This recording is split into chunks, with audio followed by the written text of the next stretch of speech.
75 নম্বরের মোটামুটি যে পরীক্ষা আছে, সেই পরীক্ষার প্রথম যদি আমরা মডেলের দিকে তাকাই, সেই মডেলের মধ্যে একটা গুরুত্বপূর্ণ টপিক হচ্ছে আইন, স্বাধীনতা আর সাম্য। ঠিক আছে, এই আইন, স্বাধীনতার সাম্যকে যদি আমরা ইংরেজিতে বলি তাহলে সেটা হচ্ছে ল, লিবার্টি অ্যান্ড ইকুয়ালিটি, তাই তো? তাহলে আমরা এখানে মূলত 3টে চ্যাপ্টার পড়বো, মানে 3টে পার্ট পড়বো, ল, লিবার্টি অ্যান্ড ইকুয়ালিটি। ঠিক আছে, ল মানে কি? আইন। ঠিক আছে, লিবার্টি মানে কি? স্বাধীনতা। ইকুয়ালিটি মানে কি? সাম্য। ঠিক আছে, তাহলে প্রথম এই যে সিলেবাসটা আছে সেখানে আমাদের পড়তে হবে ল কি, লিবার্টি কি আর ইকুয়ালিটি কি, এবং তাদের মধ্যে আমাদের বিশেষভাবে পড়তে হবে হচ্ছে এটা যে এই তিনটের মধ্যে সম্পর্ক কি। ঠিক আছে, তাহলে প্রথমে আমরা পড়াবো ল। What is law? ঠিক আছে, দেখো, ল মানে হচ্ছে আইন। আইন মানে বিধিনিষেধ। ঠিক আছে, তাহলে ধরো তুমি যদি একটা স্কুলে যাও, এত বছর যে স্কুলে তোমরা পড়েছো, সেই স্কুলে পড়ার সাথে সাথে তোমাকে স্কুলের কিছু নিয়ম মানতে হয়েছে, অর্থাৎ একটা নির্দিষ্ট পোশাকে তোমার ইউনিফর্মে পড়তে যেতে হয়েছে, একটা নির্দিষ্ট সময়ে পরীক্ষা দিতে হয়েছে, পড়া করতে হয়েছে। আমরা যখন একটা ঘরে থাকি, সেই ঘরেতেও আমাদের কিছু নিয়ম কানুন মেনে চলতে হয়। তাহলে এই যে আমরা আইনের কথা বলছি, এই আইন আসলে হচ্ছে রাষ্ট্রের আইন। তাহলে রাষ্ট্র যদি জনগণের জন্য যে নিয়মকানুনগুলো তৈরি করে তাকে আমরা খুব সহজ ভাষায় আমরা বলি হচ্ছে আইন। আইন নানান প্রকার হতে পারে। ঠিক আছে, সামাজিক আইন হতে পারে, ধর্মীয় আইন হতে পারে, তাই তো? আবার কোনো একটা শিক্ষা প্রতিষ্ঠানের আইন হতে পারে। কিন্তু আমরা যে আইনটা পড়াবো, আমাদের সিলেবাসে যে আইনটা পড়াবো, সেই আইনটা মূলত রাষ্ট্রের আইন, তাই তো? এবারে একটা বিষয় হচ্ছে, এটা আমাদের জানা ভীষণভাবে দরকার, যে what is the source of law. একটা রাষ্ট্রে আইনটা তৈরি হলো কি করে? এখানে একটা গুরুত্বপূর্ণ বিষয় হচ্ছে এটা পলিটিক্যাল সায়েন্সের ক্ষেত্রে একটু গভীরে গিয়ে আমাদের ভাবতে হবে। সারা পৃথিবীতে আইন তৈরি হয়েছে মূলত কয়েকটা বিষয়ের উপর ভিত্তি করে। তার প্রথম বিষয়টা হচ্ছে প্রথা, যেটাকে আমরা ইংরেজিতে বলি কাস্টম। তা প্রথা কি? প্রথা মানে যে সমস্ত নিয়মকানুনগুলো যুগ যুগ ধরে চলে আসছে। ঠিক আছে, এই প্রথার ভিত্তিতে আমাদের আইন একটা রাষ্ট্রের সাথে আর একটা রাষ্ট্রের কিন্তু আমরা তফাৎ দেখতে পাবো। এটা শুনতে ইন্টারেস্টিং লাগলেও এটা সত্য কথা। ধরো ভারতবর্ষে প্রকাশ্যে চুমু খাওয়া হচ্ছে অপরাধ। ভারতবর্ষে কেউ যদি প্রকাশ্যে চুমু খায় সেটা হচ্ছে আইনযোগ্য অপরাধ, কিন্তু আমেরিকা বা ব্রিটেনে এটা সৌজন্যতা। তাহলে যেটা আমাদের দেশের অপরাধ হলো, সেটা বাইরের একটা দেশের, বিশেষত ইউরোপিয়ান কান্ট্রিতে সেটা সৌজন্যতা। তাহলে আমরা বলতে পারি যে আমাদের দেশের আইনটা তৈরি হচ্ছে আমাদের দেশের প্রথার ভিত্তিতে, আর বিদেশের আইন তৈরি হয়েছে বিদেশের প্রথার ভিত্তিতে। তাহলে আইন তৈরি হওয়ার পিছনে একটা উল্লেখযোগ্য বিষয় হচ্ছে প্রথা। ঠিক আছে, দ্বিতীয় কথা, আইন বহু সময় তৈরি হয়েছে বিজ্ঞানের ভিত্তিতে, অর্থাৎ আইন তৈরি করার ক্ষেত্রে বিজ্ঞানকে মাথায় রাখা হয়েছে। যেমন একটা উদাহরণ দিলে তোমরা বুঝবে, যে বলা হয়েছে যে আমরা ভোটের অধিকার দিচ্ছি 18 বছর বয়সে, আমরা বিয়ে করবার অধিকার দিচ্ছি 18 বছর বয়সে। তাহলে এই 18 বছর বয়সটাই কেন? এর পিছনে আসলে একটা বিজ্ঞান আছে। আসলে বিয়ে হওয়ার পর সাধারণত সেই নারীর সন্তান হয়, কিন্তু তার আগে যদি তার সন্তান হয় তাহলে তাদের মধ্যে একটা সন্তান হওয়ার জন্য সেটা রিস্কি হয়ে যেতে পারে, তার শরীর উপযুক্ত থাকে না।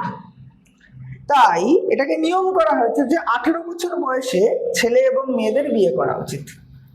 আসলে এর পিছনে বিজ্ঞান আছে।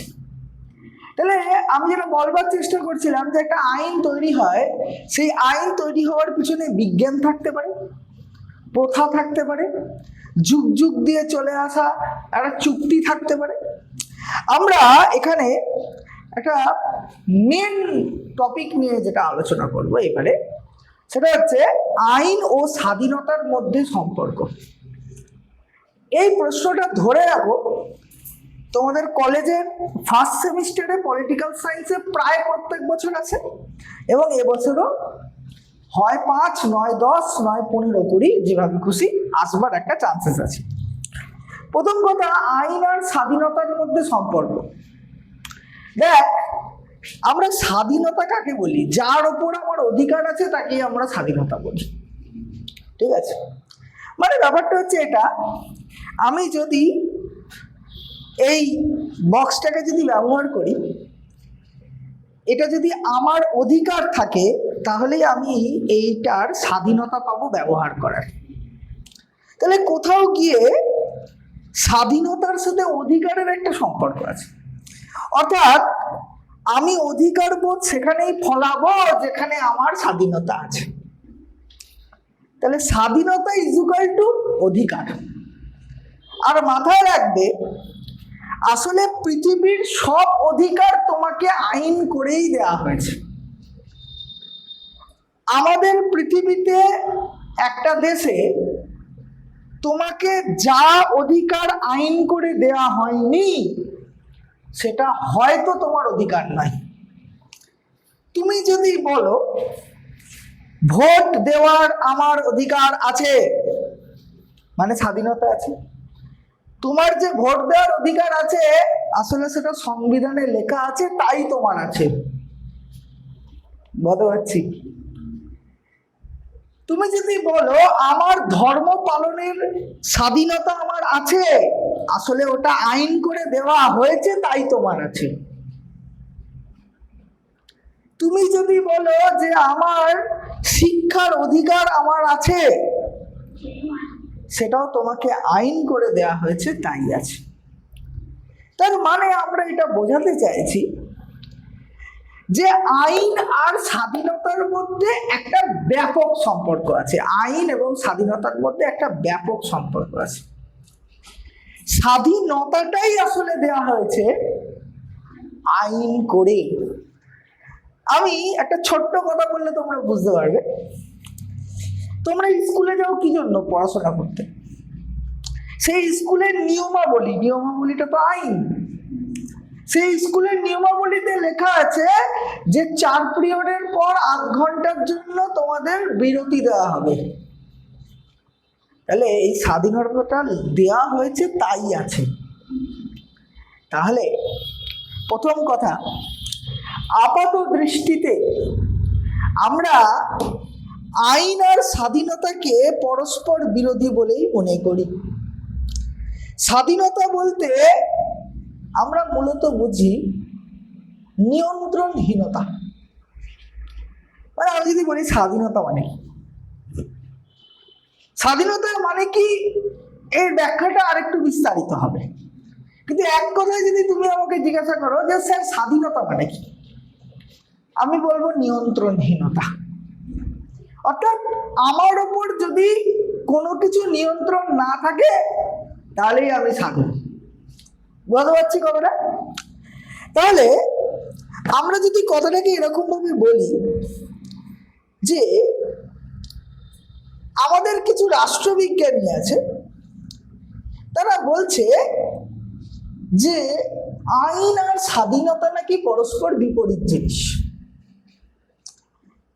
কিন্তু বেশ কিছু রাষ্ট্রবিজ্ঞানী এর পক্ষে যুক্তি দিয়ে বলছেন যে না, আইন আর স্বাধীনতা কখনোই পরস্পর বিরোধী নয়। আসলে আমরা যাকে স্বাধীনতা বলছি তা প্রত্যেকটাই আইন কর্তৃক স্বীকৃত, প্রথম কথা। দ্বিতীয় কথা হচ্ছে, কথাটাকে যদি এরকম ভাবে বলি তাহলে বুঝতে পারবে আসলে প্রত্যেকটা স্বাধীনতার শর্তই হচ্ছে আইন। ঠিক আছে, তোমাকে স্বাধীনতা দেওয়া হচ্ছে কিন্তু সেটা শর্ত সাপেক্ষ। সেই শর্ত সাপেক্ষ মানে হচ্ছে আইন।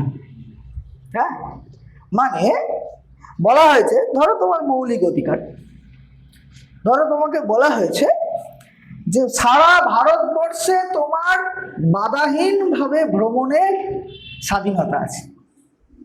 ঠিক আছে, এটা তোমার মৌলিক অধিকার। তুমি যদি এখন এবারে কার্গিল বর্ডারে যদি ঘুড়ি ওড়াতে যাও, কি হবে? তোমার যেতে দেবে? তোমার সেখানে যেতে দেবে না। তার মানে তোমাকে বলা হচ্ছে যে তুমি ভারতবর্ষের যেখানে খুশি যেতে পারো, কিন্তু যেখানে রেস্ট্রিক্টেড এরিয়া তুমি সেখানে যেতে পারবে না। তার মানে এটা পৃথিবীতে আসলে যে কটা তোমাকে স্বাধীনতা দেওয়া হয়েছে, আমাকে যে কটা স্বাধীনতা দেওয়া হয়েছে তার নিয়ন্ত্রিত স্বাধীনতা, এবং স্বাধীনতা দেওয়ার সাথে সাথেই সেটা আইনে বলা আছে যে আমি প্রয়োজনে এই স্বাধীনতাকে নিয়ন্ত্রণও করতে পারবো।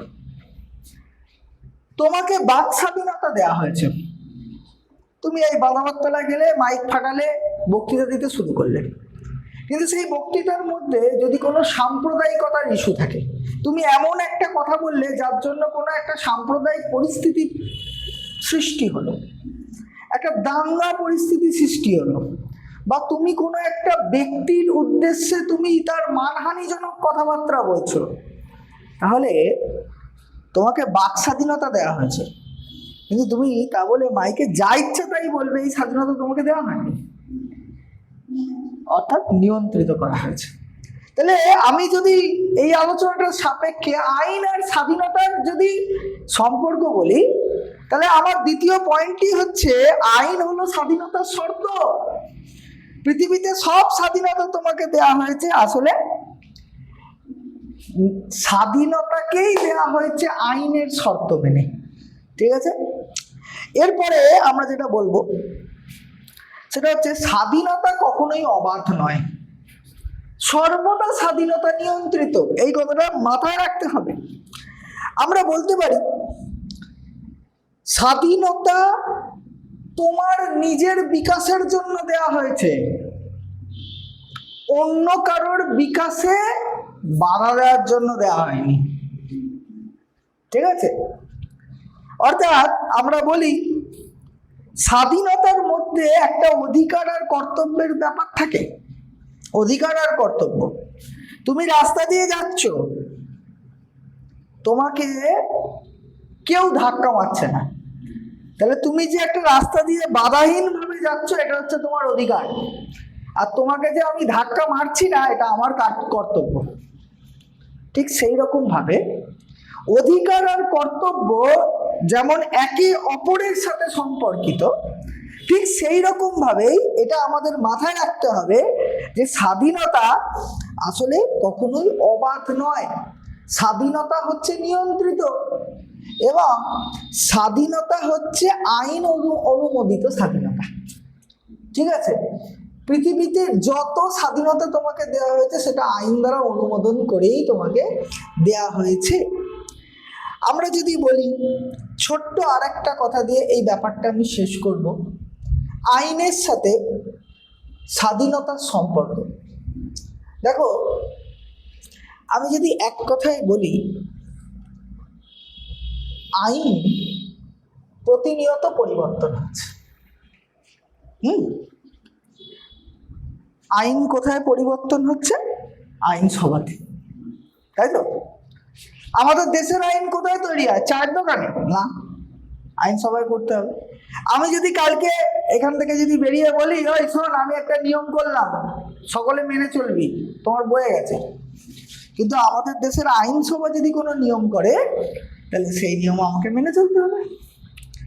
এবারে ব্যাপারটা হচ্ছে এটা, আইন আর স্বাধীনতার একটা সম্পর্ক, সেটা হচ্ছে বেশ কিছু স্বাধীনতা আছে যে স্বাধীনতাকে আমরা কোনো আইনের দ্বারাই তাকে সংকুচিত করতে পারবো না, ডিলিট করতে পারবো না। সেই স্বাধীনতা বা সেই অধিকারের নাম হচ্ছে মৌলিক অধিকার। তুমি আমার মৌলিক অধিকারে হস্তক্ষেপ করতে পারবে না।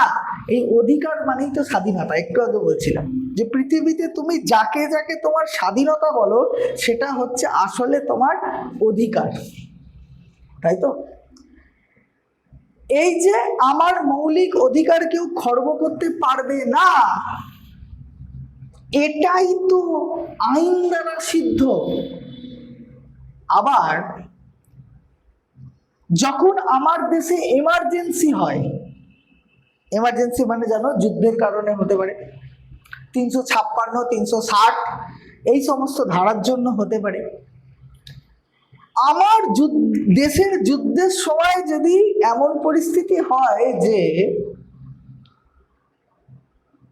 আমি আমার নাগরিকের স্বাধীনতাকে খর্ব করব, রেস্ট্রিক্টেড করব, কম করব, এইখানেও কিন্তু এই কম করার জন্য দেশে যে এমার্জেন্সি আমি যে ডাকবো সেটাও কিন্তু আইন সিদ্ধ। অর্থাৎ নাগরিককে যদি আমার স্বাধীনতা দিতে হয় সেটা আইন দ্বারা দিতে হবে। আর নাগরিকের স্বাধীনতা কেড়ে নেওয়া শব্দটা বলতে পারি না, তাহলে আমাদের কি বলতে হবে? নাগরিকের অধিকার যদি রেস্ট্রিক্টেড, যদি সংকুচিত করতে হয় তাহলেও সেটা আমাকে আইনের দ্বারাই করতে হবে। তাহলে বুঝতে পারলাম মোটামুটি, ঠিক আছে? সেটা হচ্ছে আইনের সাথে স্বাধীনতার সম্পর্ক কি, এই প্রশ্নটা খুব ভালো করে তৈরি করতে হবে, কনসেপ্ট ক্লিয়ার রাখতে হবে, ঠিক আছে? এবং পাঠ্য বই থেকে একাধিকবার এটা পড়ে পড়ে ব্যাপারগুলোকে একটু রপ্ত করতে হবে, ঠিক আছে? তো